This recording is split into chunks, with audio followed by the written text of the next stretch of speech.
passion, let's say, for several years. It's 2018 you started, right, in the program? Does that sound right? Yeah. Taking essentially a class at a time. Ultimately being a joy to have in our classes. I really enjoyed urban geography with me. I don't know if you ever took anything else with me. That's kind of suspicious. No, I did. Really? Oh, you took transportation? Yeah. Transportation, okay. Transportation. All right, so I didn't do terribly. You took more classes with me. So, but yeah, so we're happy to get to this point finally. Yeah. With most of our grad students, it's usually us trying to egg them on. This admittedly became Jeff egging Cindy and I on to get our act together to get this all scheduled. So, without further ado, Jeff, the floor is yours. Thank you. Thank you all for listening to me today and for the 8 years of putting up with me. And, I thought I'd start with saying my final project here, it was a passion piece, and I wanted to do something that would have utility at the end of whatever I produced. And I thought of a couple of other approaches as well. One Cindy inspired. I was thinking about doing a retranscription of the English translation of Cosmos by Humboldt, because there's only terrible copies of it that you can get. And the only one online is horribly rude. There's whoever scanned it included their phallus on about 10 of the pictures. So that made me realize this is kind of probably too niche, because I'm the only one that's ever noticed this. Maybe it's not going to be that close. So the second one Tim inspired kind of, and I had also wanted to do for years, was possibly a light rail system, design and advocacy piece for like 3 north-south lines from Danbury down to Stamford, Old Saybrook up to the airport, and New London up to Stores, and then one across the state, make it a full loop.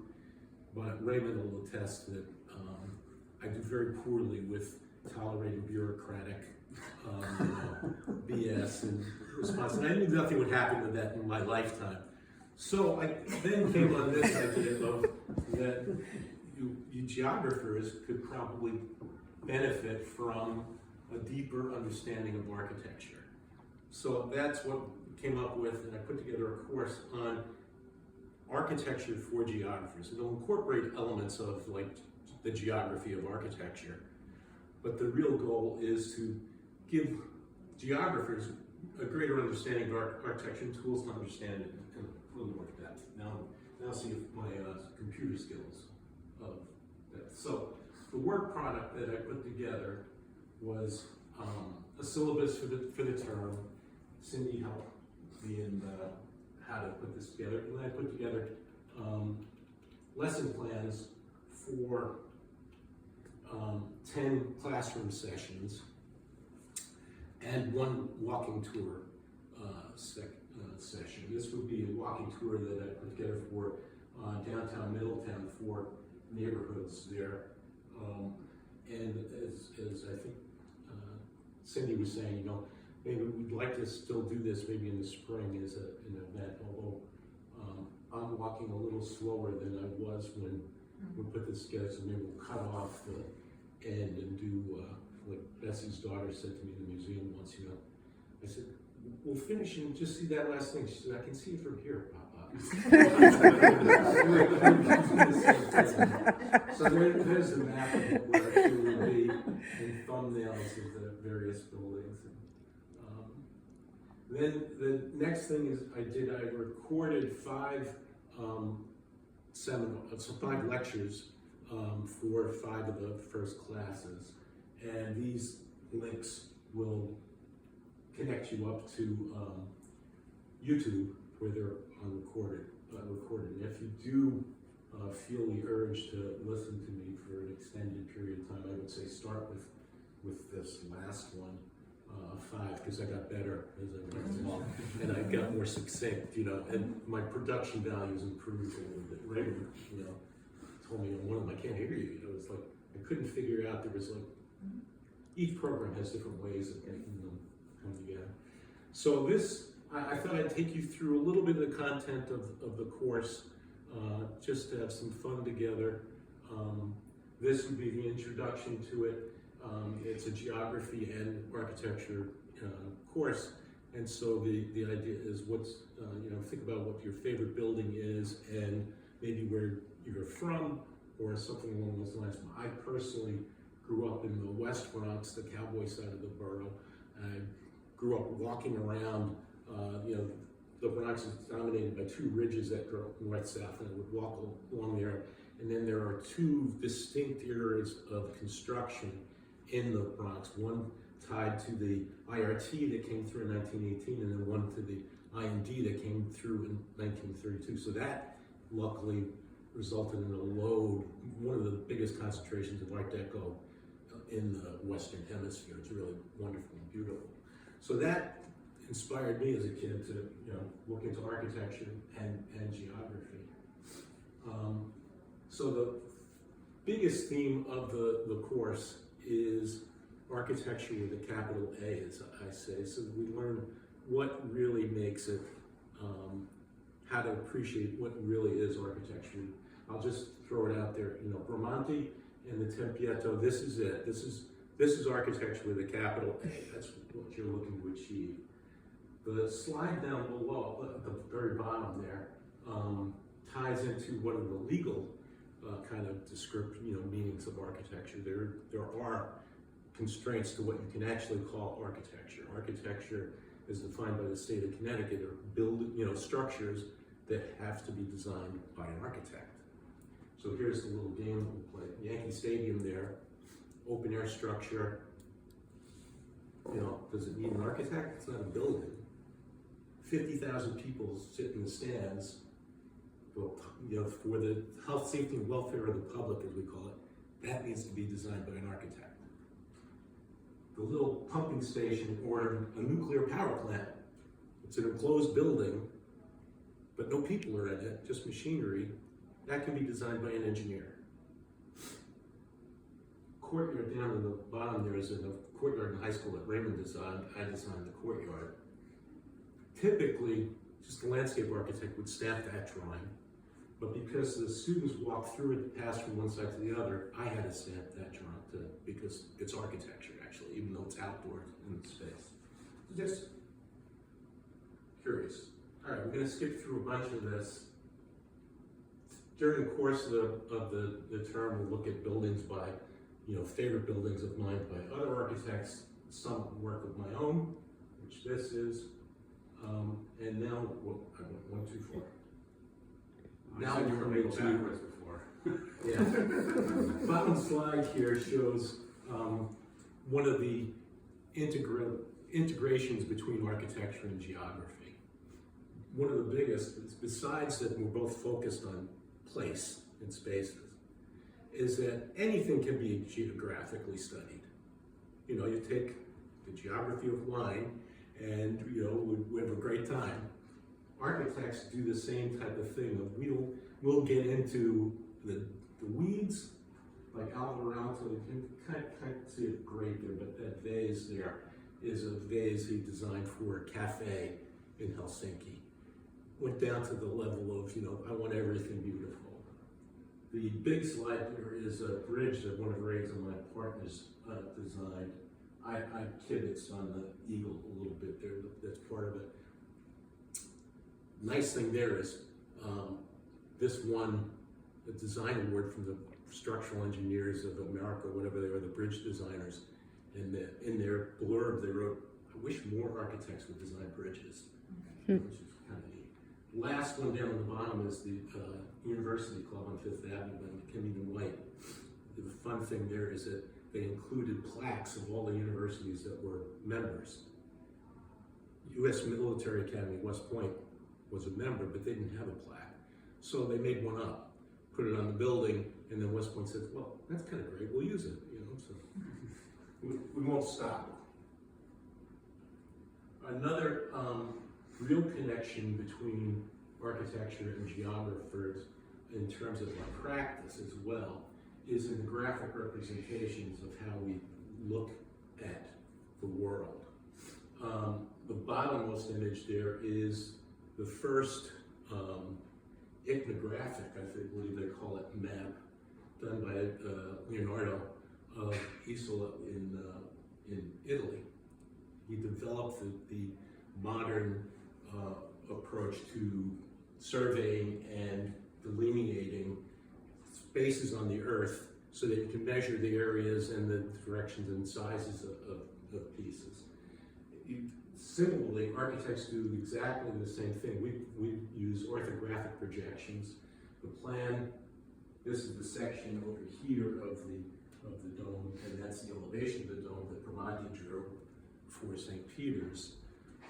They both take the same approach of that you're looking at a piece from an infinite distance away, so the perspective is taken out of it and you're just looking squarely at the piece as it goes along.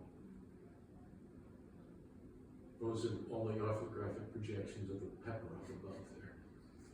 Then we'll look at through the course of the term other, as I said, favorite architects and buildings. This is Alvarato's One Building in America with MIT. And then now we get to the, architecture with a capital A, and here's a better picture of the vase. It's an old joke of what's the difference between a vase and a vase, $20. That's outdated now, obviously. And the bottommost image is from a Renaissance edition of the 10 Books of Architecture. 2,000 years ago, another retired architect was looking for something to do. Marcus Polio Vitruvius wrote the 10 Books of Architecture that really inspired modern era again too. In the Renaissance, this became the Bible for us. And the one dictum that he includes in there is what makes architecture with a capital A, as I'm putting it. In Latin, it was firmitas, utilitas, venustas. In our translation of our ears, which is still kind of archaic, it's firmness, commodity, and delight. In other words, architecture needs to stay there. It's static, or it needs to function, and we need to add something to the world to make it better. That's the format for the course as I go through. Each lesson will include a section on firmness, commodity, and delight. And their integration, obviously, is what really makes it together, but we'll look at them as separately. So that's the one axis of the matrix. The second is the text, Experiencing Architecture, and I have a gift for each of you to proselytize. If this never goes into Grace, we've got a copy of that. Raymond probably has it.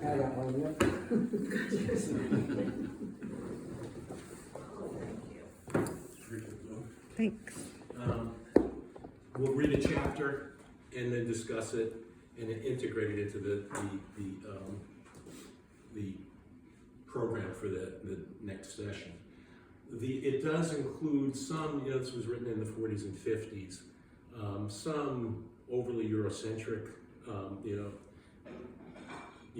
wording, but he was very open to what was going on.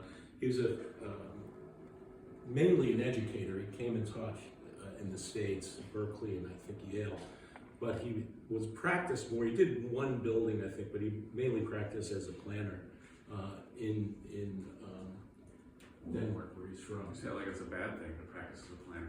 No, I'm saying this is the connection. I didn't include these, that would be the required text. These other two books are the suggested readings. The one is Towns and Buildings, also by Rasmussen, which gives a real integration of a series of small towns and the buildings in them. Beautiful book, beautifully written, but a little too narrow. I feel comfortable in also having the course focus mainly on Eurocentric, in the Western tradition type of pieces. All of the buildings that I show and images are ones that I visited that, are possible for, and this is what surrounds us, essentially. And my daughter has, my father has, but I've never gotten a chance to go to the east and won't at this point. So as far west we go, in this case, did not get to east, as we'll see some Pueblo things in the west in the process. Okay, so now I think we'll jump ahead and look at some firmness. We're going to skip through this firmness, and just I'll point out the Pantheon and Iracerin is beautiful buildings. This is another building I love, hysterically high. But we'll jump right into a kind of, this is a building I designed. One thing I'll point out is delight for a second, jumping ahead. We're going to do firmness, commodity, and delight, but when you're looking at a building from the outside, topmost image there, that's, it looks nice. It's a, a projecting balcony, floor-to-ceiling glass, but the purpose of it was that middle image there, so that the students, this is a state of Connecticut, little college building. The students at class change get to experience that. They get to be Juliet and stand at that balcony. All right, so here we go. This is firmness at the very basics and beginning depends on foundations. We tie our buildings to the earth via foundations underneath the buildings. And I go through the technical approach to how that all works, but you can see geographically some of the influences of its geology comes into play when you don't have that planned out correctly in terms of the soil bearing capacities. You end up with Pisa. And wait, I missed one there. Where is the slide? There we go. I'm sorry. There it is. Middle slide. I'm going blind. You have to understand physics also to be an architect. And the one anomaly in physics that really impacts us is that water is the only material in the universe that expands when it gets colder, just in that 1 degree range of when it's freezing. Consequently, when we build foundations, we have to build them, as we say, below the frost line, because the earth is saturated with water, it freezes, and if you don't account for that, you get that in the middle picture. So then we have maps that show the depth that you need to build buildings to, foundations to across the United States. In-depth ones in Connecticut, it's typically like 42 inches in Connecticut. But then there are corollary implications of that. This is where it gets interesting geographically and architecturally. The New York stoops that you see are a result of that, in a sense, of that you have to dig down 42 inches in New York, also basically 3 feet. So what happens with that? Well, typically we'll go even a little bit deeper and make a basement. So we have basements in the Northeast. In Arizona, you just build them on top of the ground. There are no basements in Arizona. Then where it comes into play is this is a kind of cultural geography comes into play. New York City brownstones are famous for having these stoops, which is a Dutch word from this having been New Amsterdam. And they say it was really elaborated, so it's kind of like the piano nobile in Italy, we call it. We would always make the ground floor, it's something that you have to walk up to and feel grand about it. In this case, it was also the idea that you were walking the horse poop off your feet before you got to the house. Wait a second. So then there's another, implication of that as well. Historic buildings that are all elevated up off of the grade are inaccessible to people like my wife and even myself, with a cane these days. And I made a career out of being an historic architect and an advocate for universal design, as we call it. Raymond and I, as we mentioned, met in our first job. We were designing hospitals for the first 5 years. That's when I designed hospitals in New York. And so I made a career out of making buildings, historic buildings, accessible. The top one on the right there is the original president of Wesleyan's home that I converted into a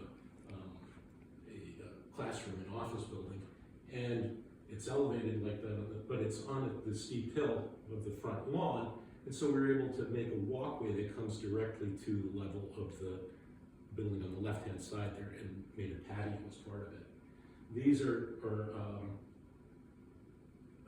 images of a building in Middletown below where we did the same thing. We took out this horrible 1980s ramp that they put on the monstrosity really in front of it, and instead dug out a terrace that went down to the lower basement level that you have in the building, made it accessible. A final, geography really comes into how buildings are supported. Venice has special cases. I have some connections to Venice that we'll see at the end here. But another classic one that we always talk about is the skyline of New York. If you look at it from the west, from the Jersey Shore, you can see that the skyline, follows just the topography and then jumps up at 59th Street, runs across, 34th Street drops down again, comes back up at the outside edge. So looking at the map here, this is a topographic map of Manhattan, and that doesn't correlate to it.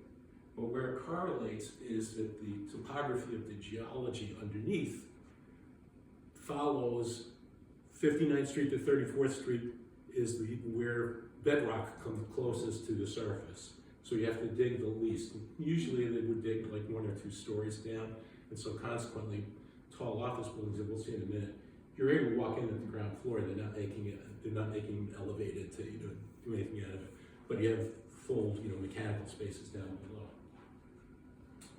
All right, so that's firmness. Now we'll go into some commodity. This is the Higgy, I think they say in Scandinavian. Buildings are supposed to make us comfortable.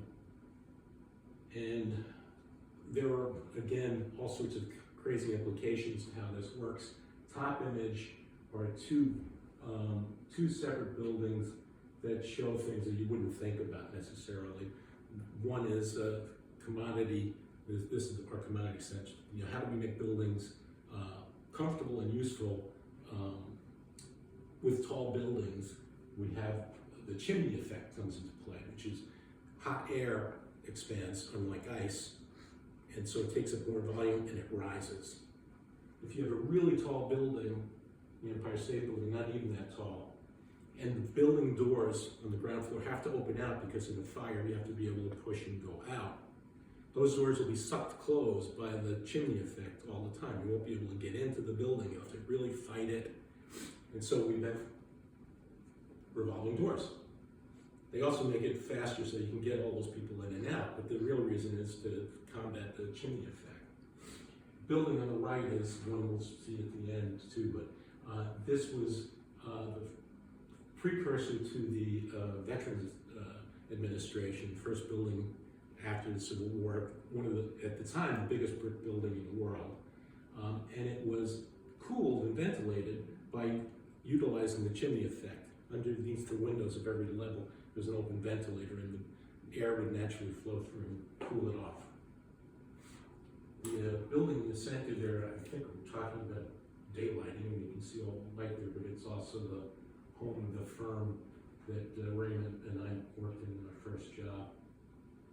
That's a picture of my daughter's son enjoying daylight in her kitchen. And the idea here is we put kitchens on the east side of the house typically to get that morning light and enjoy your breakfast with, because you will be home for that night typically. And then I mentioned that we will look at the adobes and the Pueblos. One thing I really focus on is I only try to show nice work of all the various architects. I'm showing you things that I really enjoy, but I have a couple of exceptions. When I do have the exception, I will show something I do like by that person as well. But the top 2 images there are by a well-known architect, educator architect, Jose Luis Certa, who came and spoke to, this was a personal experience for me, he came and spoke to us at City College when I was an undergraduate. And he showed us images of his work and his drawings. The top, image is its typical, milieu and working environment and what he drew. And it was contextual architecture for where he was, which is one of the real tenets of doing, getting your buildings need to fit their place where they are. This is the biggest connection between where geography is integral to architecture. Architecture plays a part in cultural geography in a lot of ways, of course. But he came and showed us in his buildings. He had become the dean at Harvard, I think. And his buildings that he was designing for Boston included palm trees and tiny windows in what we call the entourage, the elements that we add onto the drawings. And I remember looking at my classmates like, what the hell was this guy about? He hadn't really integrated himself in, but you're supposed to do that, we would design buildings at various places. You go and you figure out the place. Not a good job. Bottommost image, though, he does do really good work. This is Roosevelt Island. Who was his partner? I don't know if you remember. Somebody in CERT, I can't think. Yeah. But they did some of the really beautiful buildings on Roosevelt Island. The chapel, though, in the front, this is where we move into our delight section, and where I'll kind of wrap up.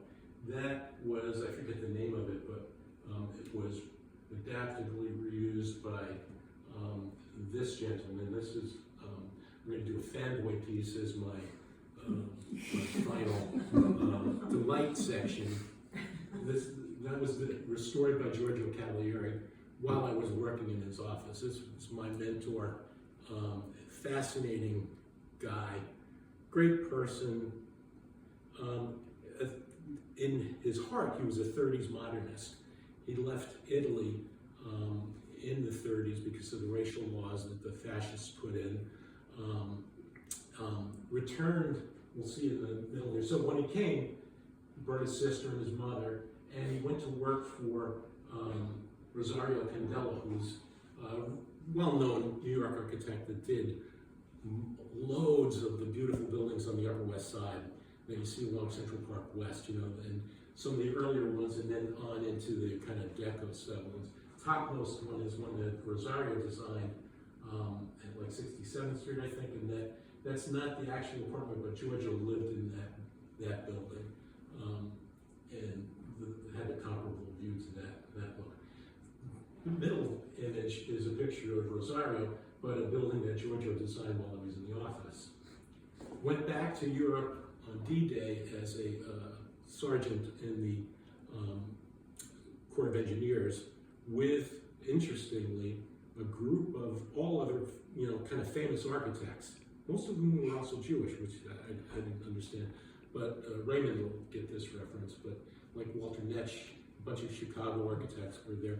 But Giorgio was the sergeant, captain was Gordon Bunshaft, whose work we'll see in loads of slides later on. One of the best modernists, American modernist architects, certainly. Bottommost image is where Giorgio came into fame. This was the Jefferson Market Courthouse in Greenwich Village. In the early 60s, the city wanted to knock it down.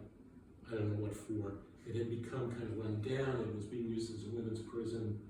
But it's a Venetian Gothic building. Giorgio was offended.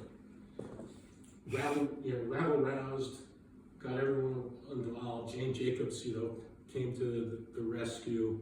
I think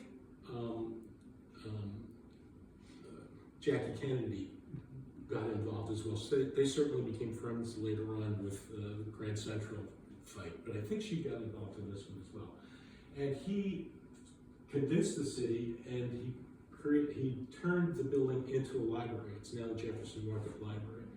This isn't the one where he coined the phrase, but English is not his native language, so he spoke really beautifully and interestingly, and he called it adaptive reuse, which is the the term that, you know, it's like universal now. Everyone in the preservation world says you're going to do either preservation, restoration, or adaptive reuse. This comes from Giorgio's colorful use of the English language. Top project was where he actually coined that phrase. That's Joe Papp's conversion of the Astor Library into the public theater. This is where a chorus line went on. They made so much money that they were able to, you know, do all sorts of other projects, including then where his natural, you know, design proclivity comes out. They funded building the Delacorte Theater in Central Park, which is where they have the Shakespeare in the Park. That's the kind of stuff that Georgia would design in and of himself. We'll finish out with 3 projects of his that I was the project architect on. The one on the top, I did the corridors outside of that room. Another fellow in the office did the reading room. That's the New York Public Library on 42nd Street. The one in the center is the, as I mentioned, the pension building, which is now the National Building Museum. That is where the inaugural ball is held every 4 years. The bottom one is a section of Grand Central that some idiot knocked down a historic building on top of, crashed it down into Grand Central, so that the railroad forced them to rebuild it all, and they hired us as the architects to do that. And with that, I think I kind of covered firmness, commodity, and delight. I'll finish with one last delight one here. These are all buildings you can get to. And the last one in the center there is easy to get to. It's by Gilbert and Battelle, fellows I never heard of, but it's a beautiful kind of Georgian revival building right next door to this beautiful building. And if that's good, otherwise I can scan through. We can just go down through the end. I'll show you. I'll give you a little historic preservation lesson here. This building on the bottom is one I designed in the early 80s. Turns out it was the bottommost section there is a garage. And a very wealthy woman, Jane Reitzman, the Reitzman wing at the Met, bought the building for her Mercedes on the ground floor, and then she wanted apartments for her chauffeur, maid, somebody else. She would stay living in her apartment on 5th Avenue. But it turns out the lawyer screwed up. Luckily it wasn't us. And they had sold off the air rights to the property. Couldn't build it.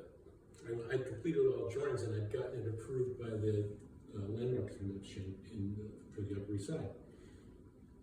About 10 years ago, 15 years, not less, I was walking around Manhattan with Sean and some of our younger partners who were interviewing for some work. And I look over and say, that's a nice little building. And I realized, wait a minute, that's my design. That's the design I did. Well, it turns out the guy next door explained it to me. This is adjacent to the Explorers Club. They were the ones that had bought the air rights. And then when they wanted to expand, they had a plan approved and they built at least the exterior of the building. So what it shows is, though, in terms of preservation theory that we're looking to do is, when you have an element that you're going to add to, in this case we added a lot to it, and so it's kind of frowned on, but you put a hyphen in between so that you can see where the change has been made. This is a classic that started in Boston Public Library. Those are some more preservation projects that I've done, and we'll finish here with Giorgio in his later years. He stopped practicing in his 90s, when he turned 90, and he still was a fabulous delineator and renderer, but he couldn't paint buildings anymore at that point. He'd fallen down and hurt his right arm. So he would paint portraits of people with his left hand, and he'd say, they're terrible. I'd say, Georgia, they're fabulous, you know. They were sinister, you know, on the left hand. And you keep going in life, I guess that's that. There's a lot more images of various projects. to the, and to show the other aspect of that was one that I did in the class of Cindy's. I'd gotten to go to Cuba years ago. These are influences of various buildings. That's another thing from the class of Cindy. But one of the other, it seemed to me, at least from 8 years of experience in 5 in architecture school, one of the differences is that architectural education is much more of a blood sport and hands-on interaction. We would present our work every week to our classmates and fellows and get a crit, as we call it, criticism of it, and then you end up at the midterm or the end of the term with a jury. You can see frequently, like for me, Raymond, Raymond would show up and I would be, there, have lunch ready and go. But I would be with most of the other guys, like they'd have to wake you up. You've been working 3 days in a row to finish. Wake up, go and present, Jeff, and then the jury will hear what you have to say. So one of the things I'm going to try and pull into this is have a seminar section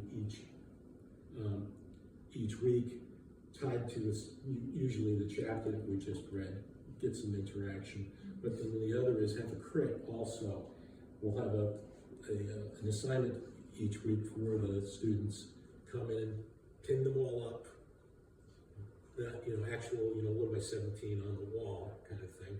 And then everyone can walk around, see them, and then present for 2 minutes and get comments from the students. So I'll finish with thanks to especially Cindy and Tim and the rest of you for coming. And like Ray would know from our experience of presenting at interviews all the time, I'll ask for the job. I could teach the course at some point, which would be really, really great. If not, I proselytize with a copy of Experiencing Architecture, which gets across the idea that you viscerally experience what you're going through with all your senses. So we'll have chapters in each of that. And then, we will do at least a walking tour of Middletown, maybe in the spring sometime. We can organize that, and I have a lot of people that are interested in doing that. So. Thank you, Jeff. Awesome.